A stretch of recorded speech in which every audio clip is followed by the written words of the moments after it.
அடிமழை வரும் அதில் நனைவோமே, குளிர் காய்ச்சலோடு ஸ்நேகம், ஒரு போர்வைக்குள் இரு தூக்கம்.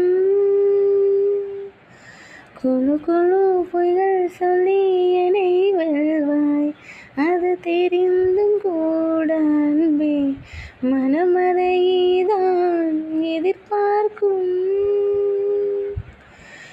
எங்கேயும் போகாமல் தினம் வீட்டிலேயே நீ வேண்டும். சில சமயம் விளையாட்டாய் உன் நாடைக்குள்ளே நான் வேண்டும். வசீகரா என் நெஞ்சினிக்க உன் பொன்மடியில் தூங்கினால் போதும். அதே கணம் என் கண்ணுறங்கா முன் ஜென்மங்களின் ஏக்கங்கள் தீரும்.